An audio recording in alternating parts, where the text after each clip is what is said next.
এই ব্লাউজের পিসগুলো দেখছো, এইগুলো হচ্ছে কি নিম চুড়ি না কি বলে, যাই হোক এইগুলো এখন প্রচণ্ড চলছে।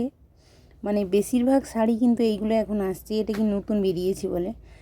তো অনেক দিন থেকে আমি এগুলো কাটাচ্ছি, তোমাদের সঙ্গে শেয়ার করলাম। এই কাপড়টা এত বাজে। একটা দেখো ব্যাগের মধ্যে দেখাচ্ছি, দেখতে পাচ্ছ, আরও তো এখানে অনেক কটা আছে। তো তোমাদেরকে জাস্ট কাপড়টা একটা আমি দেখালাম। এই কাপড়টা দেখানোর কারণ হচ্ছে এইগুলো যারা ব্লাউজ বানাও আর কি, অনেকে বলে, আমি আজকের একটা দোকানে গেছি ফলস আনতে, তো ও বলছে কি ওই কাকুও কিন্তু ব্লাউজ কাটায়, বলছে যে এই যে শাড়িগুলো না, এগুলো কাটাতে কি সমস্যা কি বলবো। হ্যাঁ, অ্যাকচুয়ালি যারা হয়তো জানে না তাদের একটু কষ্ট মনে হবে, কিন্তু আমি মনে করি সুতির ফলসে যখন প্রথমে সুতির ফলসে কাটিং করে নেবে, এইসব শাড়িগুলোকে ওর মধ্যে কাটিং করলে কি কাটিং বসবে, এলোমেলো হয়ে যাবে। প্রথমে এই কারণে সবসময় আস্তিন যাকে বলা হয়, ওটাকে প্রথমে কিন্তু কাটিং করে নেবে পুরোটা, তারপর কিন্তু এর মধ্যে বসিয়ে তো কাটিংটা সেরে নিলাম, তো কোনো সমস্যা নেই এখানে, কষ্ট বলে মনে হবে কেন। এর মতো যারা কাজ করো আর কি, তাদেরকে আমি বলছি যে প্রথমে তুমি সুতির কাপড়টাই কাটিং করে নাও, তাহলে কিন্তু কোনো সমস্যাই হবে না। আশা করি আমি এই রকমই কাটিং করি, তাই তোমাদের সঙ্গে একটু শেয়ার করলাম। তোমায় কী বলো তো, তোমরা হয়তো বলবে দিদিভাই তোমাকে অনেক সময় কিন্তু মেন কাপড়ে কাটিং করতে দেখেছি। হ্যাঁ, আমাদের কী বলো তো, অনেক পিস কাটিং হয়, তো অত কাটিং করে করে হাত প্র্যাকটিস হয়ে গেছে।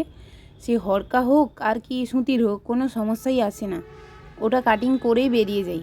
কিন্তু যারা অ্যাকচুয়ালি নতুন, তারা কিন্তু একটু সমস্যা হবে। এইসব যে এই হরকা কাপড়গুলো, এইগুলো কিন্তু তোমরা সবসময়ের জন্য সুতির কাপড়ে প্রথমে কাটিংটা সেরে নেবে, তারপর কিন্তু তুমি মেন কাপড় কাটবে, ঠিক আছে।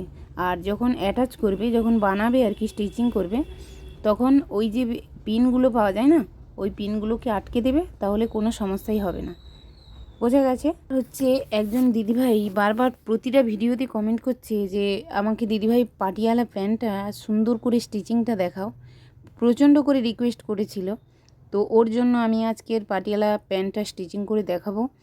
আজকে হচ্ছে আমি ওটাকে কাটিং করব, যেহেতু তোমাদেরকে এর কাটিংটা আমি দেখিয়ে দিয়েছি, কাটিং কিন্তু আজকে আর দেবো না।